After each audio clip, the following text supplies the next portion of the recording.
الحمد لله وحده والصلاة والسلام على من لا نبي بعد.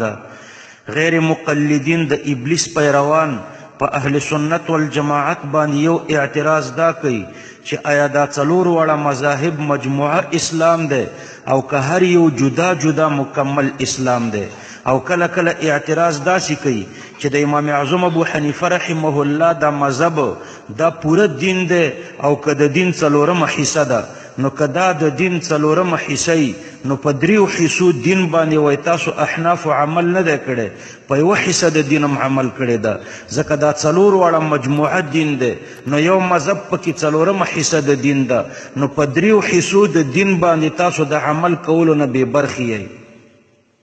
ګورئ ورونو، د جواب د خلاصې نه مخکې دا واورئ چې دی معترض د شیعهګانو په شان د مذهب او د دین په مابین کې فرق نه دی کړی، حالانکه د دین او د مذهب په مابین کې ډیر فرقونه دي. اول تاسو د دین او د مذهب په مابین کې دا فرقونه وپیژنئ، د هغې نه وروسته به بیا درته جواب ورکړم. ګوره، اول فرق د دین او د مذهب په مابین کې فرق دی. د دین څه ته وایي؟ اول دین زده کوئ او بیا د مذهب معنا زده کوئ. ګورئ، دین دې ته وایي د قرآني او نبوي اصولو. قرآنی اصول څلور دي: کتاب الله، سنت، اجماع، قیاس. او نبوي اصول هم دغه څلور دي: کتاب الله، سنت، اجماع، قیاس. د دې قرآنی او نبوي اصولو نه ثابت شده مسائل دین دی. نو دین د دې قرآنی او نبوي اصولو نه ثابت شده مسائلو ته وایي، دا دین شو. او مذهب نو د دې مسائلو، د دې ثابت شده مسائلو توضیحاتو او تشریحاتو ته مذهبونه وایي. یو مثال درته ذکر کوم. الله پاک فرمایي: یتربصن بانفسهن ثلاثه قروء. مطلقه ښځه به 3 قروءه انتظار کوي. نو دا د دین مسله شوه، دا د دین یوه مسله شوه. اوس د قروء توضیح څه ده او تشریح څه ده؟ نو امام ابو حنیفه رحمه الله فرمایي چې د دې تشریح حیضونه دي، او امام شافعي رحمه الله فرمایي چې د دې تشریح طهورونه دي. نو دا دو توضیحات شو او دا دواړه مذهبونه شو. نو دا یتربصن بانفسهن ثلاثه قروء دا مسله شوه، او د قروء تشریحات دوه شو، طهورونه او حیضونه. نو دا دوه مذهبونه شو. کله په یوه مسئله کې توضیحات نورم ډیر شي نو مذهبونه نورم ډیر شي. نو د اول فرق خلاصه دا ده چې د قرآني او نبوي اصولو نه ثابت شده مسائل دین او اسلام دی، او د دې مسائلو تشریحات او توضیحات دا مذهبونه دي. دویم فرق، کله چې د قرآني او نبوي اصولو نه ثابت شده مسائل دین شو او د دې مسائلو توضیحات مذهبونه شو، نو دا توضیحات هر مجتهد د خپل اجتهاد مطابق کوي. نو توضیحات اجتهادي رای شوي، او د نبی کریم صلی الله علیه وسلم د حدیث مطابق مسلم جلد 2 صفحه 6 کې ذکر شوی دی چې په اجتهاد کې د خطایی او د ثواب دواړو احتمال شته. نو په مذهب یعنی په تشریح او په توضیح کې د خطا او د ثواب دواړو احتمال دی، او په دین کې د خطا احتمال نشته. یعنی یتربصن بانفسهن ثلاثه قروء، په دې کې د خطای احتمال نشته، دا د دین مسله ده. لیکن د قروء ترجمه او تشریح یا حیضونه دي او یا طهورونه دي. نو امام شافعي صاحب په حیضونو کوي، کیدای شي ثوابي او کیدای شي خطای. امام شافعي صاحب په طهورونو کوي، نو کیدای شي خطای او کیدای شي ثوابي. امام صاحب تشریح په طهورونو په حیضونو باندې کوي، نو کیدای شي امام صاحب ثوابي او دام امکان لري چې خطای.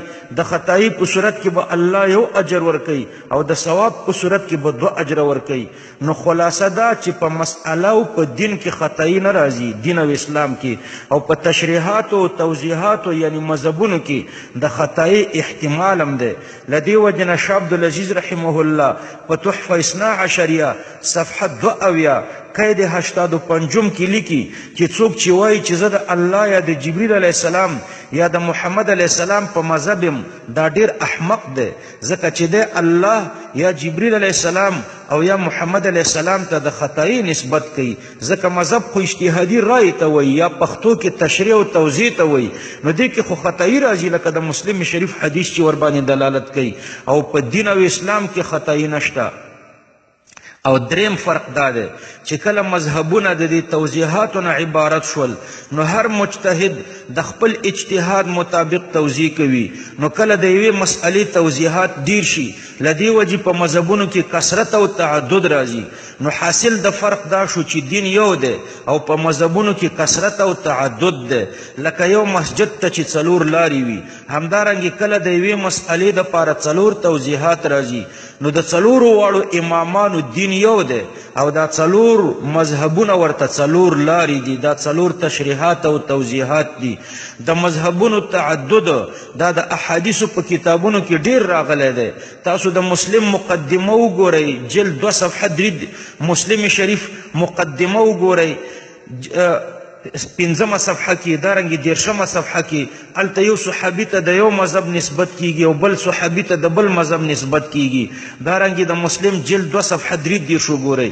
ګورئ ورونو خلاصه د دې دا ده چې یو د قرآني او نبوي اصولو نه ثابت شده مسایل دي دا دین دی او د دې تشریحات او توضیحات چې دي دا مذهبونه دي نو د دین او د مذهب په مابین کې دغه فرق دی اوس اعتراض ته راشه وابیان وایي چې دا څلور واړه مذاهب مجموعه اسلام دی او که هر یو جدا جدا مکمل اسلام دی نو تاسو ورته جواب ورکوئ چې دې معترض په دین او په مذهب کې د شیعهګانو په شان فرق نه دی کړی د څلورو واړو مذاهبو دین یو دی او دا څلورو واړه ورته څلور لارې دي لکه یو مسجد ته چې څلور لارې وي